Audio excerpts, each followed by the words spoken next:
Hello everyone. So now here we are going to discuss about the 12th cranial nerve, about the pathway of this last cranial nerve, that is the 12th cranial hypoglossal nerve. So by the name it is clear that glossal means actually this innervation towards our tongue. So it actually supplies sensory motor innervations to our tongue, to the muscles of the tongue. So let's begin with the nucleus of this nerve where it is present. So it is a motor nerve. So it has a motor nucleus in the rhomboid fossa in the region of our medulla, and it is the nucleus is actually present in the hypoglossal triangle in the ventral part of medulla. So in the region of medulla oblongata, its nucleus is present. It is motor nucleus. So it is motor nucleus actually, its own motor nucleus. So motor nucleus of 12th nerve. So now the pathway begins from here. The nerve's fibers actually goes inside the skull and reaches the posterior cranial fossa in the lateral part of posterior cranial fossa. So this is the course. It goes through the lateral part of posterior cranial fossa in the subarachnoid space. So from there in the posterior cranial fossa, lateral to it, it now exits from our cranium through a canal that is called as hypoglossal canal. So this is your hypoglossal canal. So it is the exit place for our hypoglossal nerve. So now from here the nerve goes further, and it is now in the extracranial part, and now it reaches and it just goes in and just toward the lateral side of the face, and it reaches our angle of mandible, that is in the jaw line, and from the jaw line it actually supplies and goes inside our tongue, in the part of the tongue, and it gives two motor branches to the two specific muscles of our tongue, that is extrinsic and intrinsic muscles. So these first one is your extrinsic muscles, and the second one is your intrinsic muscle.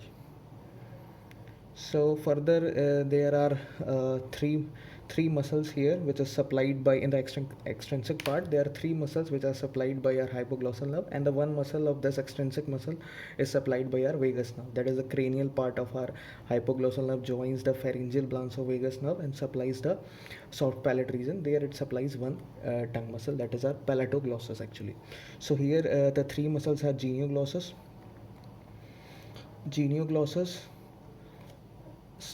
styloglossus, and the third one is your hyoglossus. So and the fourth one is your palatoglossus. So we'll palatoglossus innervated by our vagus nerve. So vagus innervation. So here it is vagus innervation. Now your intrinsic muscles actually have four muscles. First one is your superior longitudinal, inferior longitudinal,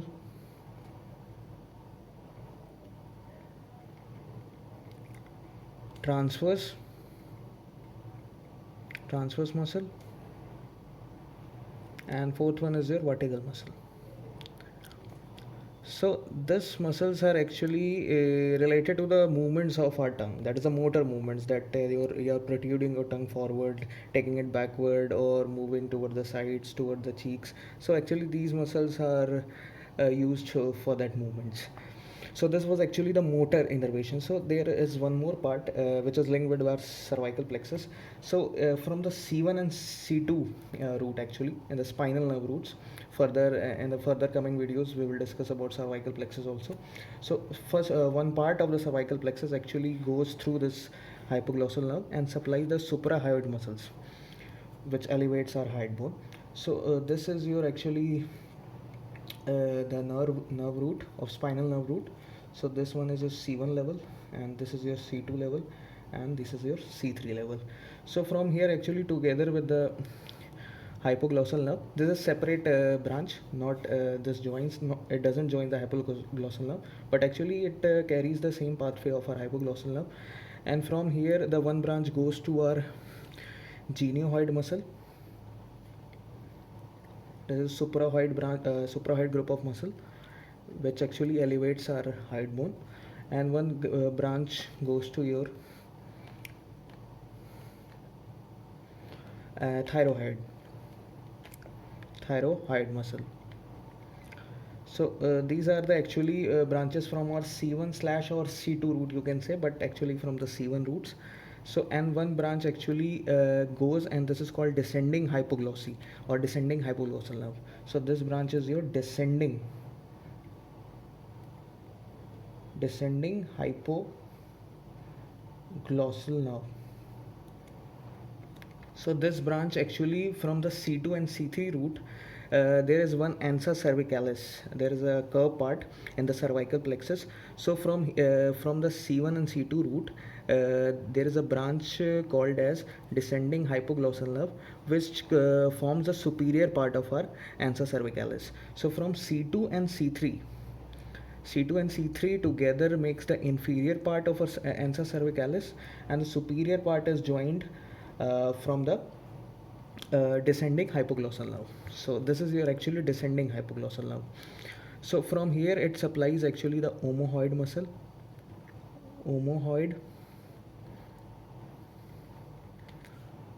sternohyoid muscle,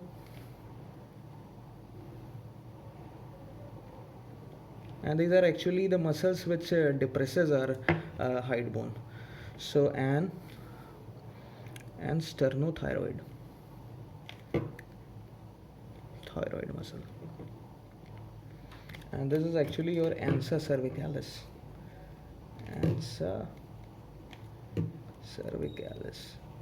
So this is your superior root, and this is your inferior root. So for the omohyoid, you can say the superior belly is supplied by your superior root, and the inferior belly of omohyoid is supplied by your inferior root. So C2 and C3 actually forms the inferior root, and C1, maybe sometimes C2 also forms the superior root, which is called as descending hypoglossal nerve. So this was actually the pathway, and hypoglossal nerve actually passes across the internal carotid artery, internal and external carotid artery, above the bifurcation after the common carotid artery. So this was actually the course of our hypoglossal nerve, extracranial course, and before that was our, and from here one branch also arises, that is meningeal branch, and it goes back from the hypoglossal nerve and supplies our posterior cranial fossa.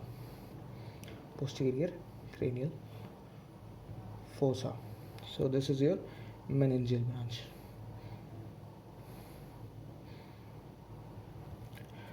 And one of my friends suggested that in this video you should show the full nerve supply of our tongue, that is Harshit. So separately we will see how the tongue is supplied by our all I will say that 5th, 7th, 9th, 10th and 12th cranial nerve. The 5 nerves are involved for the supply of our tongue. So here separately we can see how the tongue is supplied by our all 5 cranial nerves. So this is your tongue, and this is your papillas, and this is your posterior part, and this is your anterior. So consider is an anterior 2/3 and this posterior 1/3. Okay, so for the motor supply, we have only one nerve, that is our, we are discussing right now, hypoglossal nerve. So for motor, and for the sensory supply, we have 4 nerves, that is 5th, 7th and our 9th and 10th cranial. So all 4s are involved. For the posterior, firstly we will discuss about the anterior. So first one is your chorda tympani branch from the facial nerve. Tympani facial nerve branch. It actually is general sensations. of anterior two-third, and another nerve is your lingual branch from our third division of our trigeminal nerve, that is mandibular. So this is your fifth and third. So lingual branch. It was also for general sensation of anterior two-third part, and for the posterior one-third. First one is your glossopharyngeal nerve.